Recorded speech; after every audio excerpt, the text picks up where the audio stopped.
Our next guest is a medical doctor specializing in emotional disorders. He is the author of Emotionally Free, a prescription for healing body, soul, and spirit. Grant Mullen has one patient with a chronic fear of her kitchen cabinets will fall on her. Another patient whose cabinets actually did, and he's afraid they'll meet in his waiting room. Please welcome Dr. Grant Mullen. Great to have you, Grant. Thank you. Thanks for coming. Wow, fear is filling up your waiting room. We just heard about fear marketing all over. Yeah, it's probably the most common emotional struggle that people have. Whenever I do something on fear on my website, it has the greatest response. People just click on it continuously. It's just a common plague that affects most people.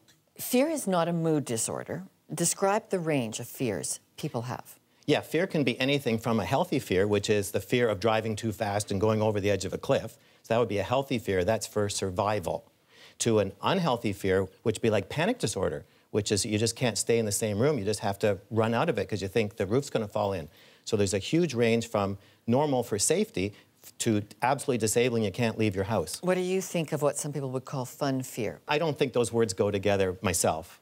Okay, so the fact that this is an industry that is pushing the fear factor in people and it's just like galloping away. Well, it keeps me busy. They keep people afraid, and I am very busy trying to treat them. Okay. All right. You write that fear has three parts that we must deal with. Tell us what these three parts are. Well, there's three parts to humans. There's a physical side, a spiritual side, and then an emotional side, or what I call the personality. So it's really body, soul, and spirit, body, personality, and spirit. And in each of these three parts, you can have a malfunction that could make you very fearful. So in the physical realm, we have the mood disorders, depression, anxiety disorders, and bipolar disorder. So they all have fear in common. And then there are spiritual causes of fear. And then there are emotional personality causes of fear. If you've been raised in a fearful home, you learned a fearful lifestyle. And so if you were taught to be afraid of everything, everything's threatening, then you learn fear, or you could have it biologically, or you can have it from spiritual attack. Okay, so biologically, if you've got fear, what do you do?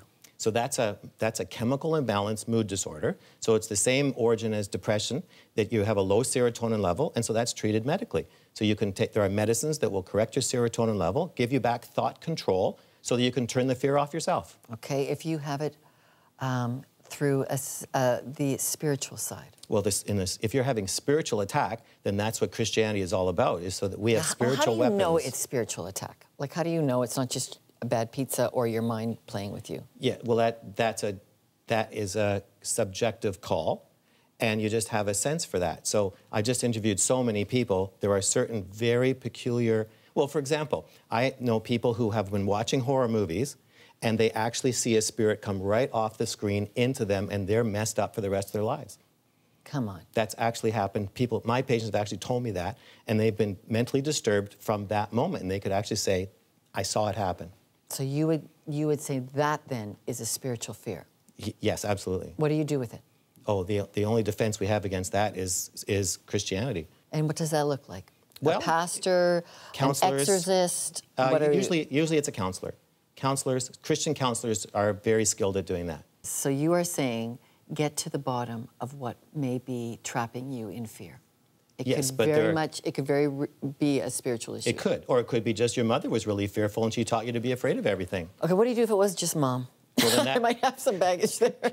Well, that's the most common kind of fear, is if you're raised in a fearful home, that you were just, fear is a lifestyle. In other words, you were taught to look at the world as threatening. So it's through self-knowledge then, you can find out what's the root of your fear. That's right. It's exploring your emotional baggage. What happened, what lies did you believe, and then undoing those that you don't have to be afraid of that anymore. Okay, stay with us, because I'm going to ask you to come back, because you've got, I call it a little prescription. It's the what if question about fear. We're going to conclude with that with you later, Grant Mullen. But it's time again to find out what you think. Do you consider yourself to be generally fearful, or are you fearless? Join the conversation. Send us your answers by phone, email, Facebook, and Twitter. Our studio audience is taking a live vote, and we'll have those results in a moment. Coming up, facing fear. When a roof fell in on our next guest and $500,000 of damage needed to be paid, find out how Mel Stevens faced fear. He's been chaplain to the Toronto Argonauts. His story of facing fear, next.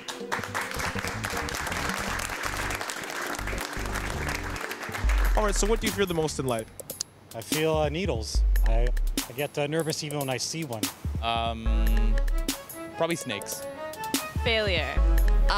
Jeff Goldblum in The Fly. It's the one horror movie that I can't actually watch that has me with my hands over my face. What I fear most in life? Death.